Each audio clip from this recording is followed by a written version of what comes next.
Fleeing the wars that devastated their home planet of Cybertron, most of the Autobots made Earth their temporary home.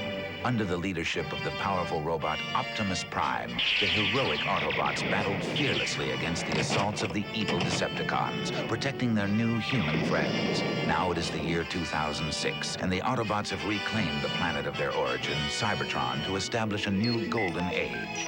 In migrating from Earth, they have been reunited with companions from other regions of the galaxy, including Skylynx, the gigantic space shuttle, Blur, There, I've turned up the glow so the fastest car on wheels, Cup, the flinty old warrior, Wheelie, who always offers advice in rhymes, Springer, the mighty helicopter, Arcee, a forceful female Autobot, and Wreck-Gar, the leader of a tribe of Autobots that dwells on the planet Junkion. The Autobots have a new leader, Rodimus Prime, who inherited from Optimus Prime the Autobot matrix of leadership. As a receptacle of the wisdom of Autobot leaders for the past millions of years, the matrix helps Rodimus guide the Autobots in their darkest hours as they fight to end the tyranny of the evil Decepticons. The Decepticons are a malevolent race of robot warriors. Brutal and merciless, the Decepticons are driven by a single, undeviating goal: total domination of the universe. In the war that raged between the Decepticons and Autobots for millions of years, their home planet of Cybertron was drained of its once rich sources of energy. In hopes of finding new reserves for making Energon their basic fuel, the Decepticons followed the Autobots to Earth. Huh? What is it? Laserbeak. Prepare for flight. Operation Destruction. Fire it up! Under the leadership of the ruthless Megatron, they continued their efforts to destroy the remaining Autobot forces. They attacked throughout the Earth and in space, using their underwater Decepticon headquarters as their staging base and bunker. But by the year 2000, the Decepticons had proven to be the losers of the last great war. In an attempt to bolster the Decepticon strength, the evil planet-gobbling world Unicron reformed Megatron into a new robot named Galvatron to lead the Decepticons in a new era. Now, in 2006, the Decepticons have retreated to a burned-out hulk of a planet called Char, a world of ash and ruin. Galvatron and his Decepticon lieutenants, the sleek and awesome Cyclonus, and the mighty Scourge, the master of the dreaded sweeps, strike fear throughout the universe. Their ultimate goal, to reconquer Cybertron and destroy the Autobots. The Quintessons are sinister robotic creatures with 5-sided heads, each side with a different face, including the face of death. These tentacled beings who travel on beams of energy are cruel and emotionless, and the creators of all the Transformers on Cybertron millions of years ago. The Quintessons never intended their intelligent machines to develop emotions. But to their horror, the Transformers rose up against their masters and drove them away from Cybertron. The Quintessons retreated to a planet they named Quintessa, where they lived a stark and barren existence with their Sharkticon guards. Sinister and vicious, lacking any individualistic intelligence, the Sharkticons usually serve as executioners for their Quintesson masters, who toss condemned victims into the Sharkticon pit.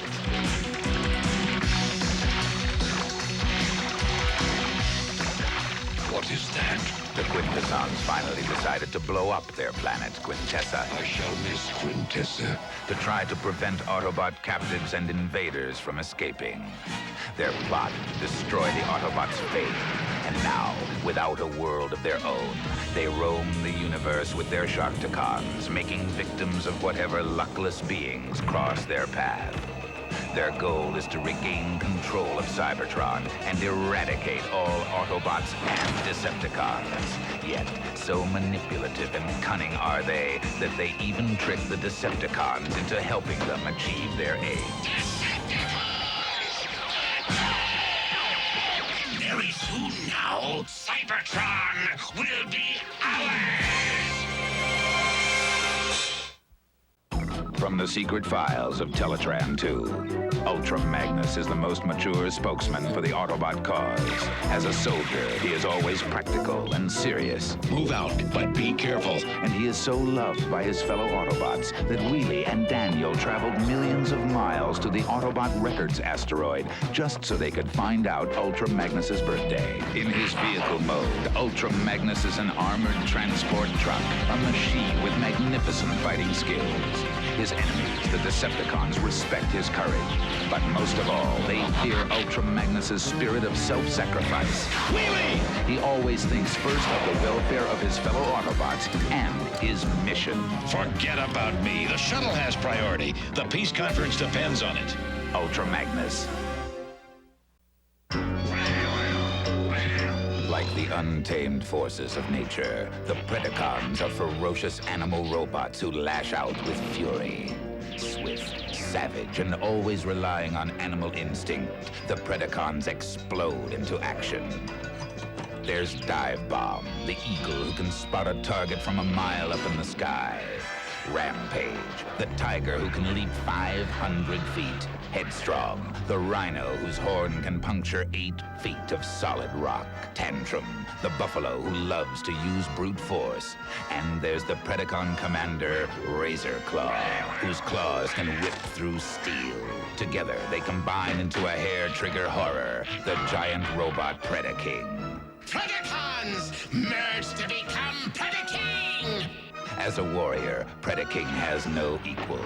As a weapon, he has no known weaknesses. He can lift 500 tons without even straining a circuit.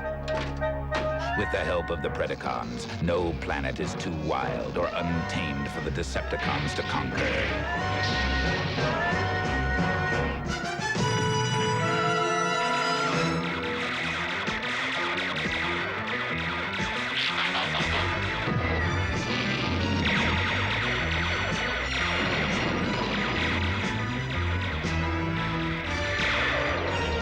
The Autobots are forced to find new defenses against the mechanical menace, Predaking. The volcano headquarters for the Autobots on Earth was destroyed in a Decepticon attack. Now, in the year 2006, Autobot City has become the new Autobot Earth base. Autobot City is also a transformer known as Metroplex, with the capacity to transform from city mode to a battle station or to a giant robot. Metroplex is the Autobots' last line of defense, the robot they depend upon when all other options fail. Metroplex is my kind of town! When Metroplex transforms to a robot, some of his modular components form smaller, separate robots. Six Gun, the ideal defensive battle scout. Slammer, the tank. And Scamper, the tough little car that berths in Metroplex's city ramp. To counter the power of Metroplex on Earth, the Decepticons have built Decepticon City, known as Trypticon.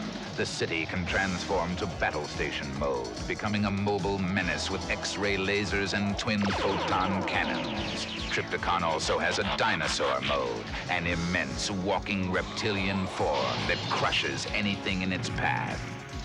Metroplex and Trypticon are each other's deadliest enemies. Whenever they approach one another, they lock in battle and engage in incredible combat. And the victor in their epic struggles may someday turn the tide of battle in favor of either the Decepticons or the Autobots. Which will it be? From the secret files of Teletraan 2. In the days of Megatron, Decepticons developed the art of espionage using cassette technology. Their first cassette, Laserbeak, could fly undetected into any Autobot stronghold, record information, and then return to base. Then the Decepticons decided to increase their spying abilities with Rat-Bat. As a bat, Rat-Bat can hide in crevices that Laserbeak can't reach, and he's especially effective in tunnels, caves, or in the darkness of space. Rat-Bat reports on the Autobots' most carefully guarded secrets. The Autobots had no choice but to strike back at these Decepticon techniques of stealth, building a force of Cassette Transformers of their own, with Blaster as their guardian. They constructed Ramhorn, the Rhino, who can use animalistic force if cornered. and Steeljaw, the lion who can crawl through the foliage of any alien world to sneak up on Decepticons. They also bolstered their cassette force with Rewind and Eject, who can transform to robot mode and use more conventional fighting force techniques.